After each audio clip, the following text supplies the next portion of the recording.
Perfect, thank you. Okay, so step one of the application process is to complete the Greener Congregation score sheet. So this is how we ask you to take this conversation to your congregation before applying. I've just broken it down into 4 little screens here. This first, you'll have a link to this in your application form. So it just gathers up your congregation's name. Then there are a list of descriptions of what where your congregation might be at in different areas of your ministry on creation care. So for example, the first one says vision for creation care. Stewardship of creation is named in the congregation's mission and core values. People understand caring for the earth as a key part of the Christian calling. And so what we invite you to do is to read this together with your group of discernment folks and then give yourself a score. And it's a 1 out of 4. You basically just scoring yourself, kind of assessing where you're at on all these different things. These are the rest of the categories. And then at the end, you add up your score. And then here is the reflection questions. It asks you what rating you've given your congregation and how you feel about it, how you can see your congregation raising this score for next year, and what's one low-hanging fruit that you might work towards after thinking through the score sheet. So this is sort of an, I know probably anyone who's considering the grant already has a project, may have a project in mind, but this is a way of slowing that down and getting to the beginning to do this process together. So the Greener Congregation score sheet, the answers to these 3 questions are required in the application form. Step 2 is to view or review the resources provided. This step will help you understand how the grant application works, how we celebrate the grants, and some good input on how your church might plan for your emissions reduction project. You are invited to view the application guide video. You can also view a previous year's emissions reduction grant celebration and launch. And there are 2 webinars called Energy Efficient Faith Buildings to take in as well. Lastly, if you're interested in solar panels, take a look at our solar panel. These resources should help you get a good handle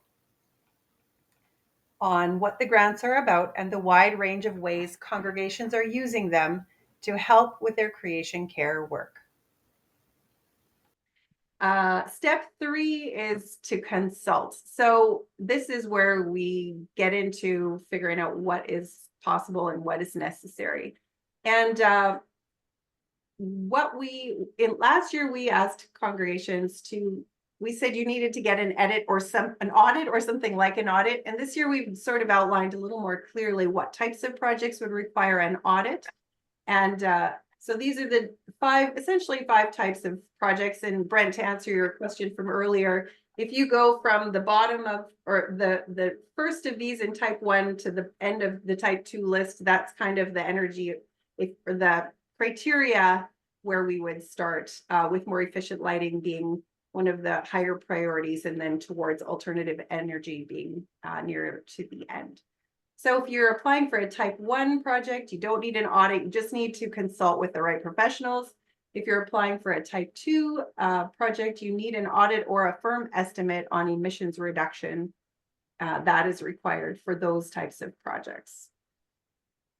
Step 4 is to plan your project. So you consider your score sheet, you consider the results, you get your estimates, you determine the details, and you get people on board. And that's so that later on when we ask you for a story, you can send us funny pictures and tell us funny stories about how it all came to be. And step 5 is to apply.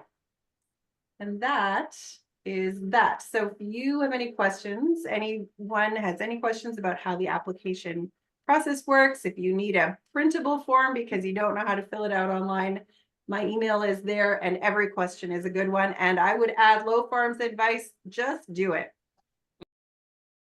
Step 2 is to view or review the resources provided. This step will help you understand how the grant application works, how we celebrate the grants, and some good input on how your church might plan for your emissions reduction project. You are invited to view the application guide video. You can also view a previous year's emissions reduction grant celebration and launch. And there are 2 webinars called Energy Efficient Faith faith buildings to take in as well. Lastly, if you're interested in solar panels, take a look at our solar panel.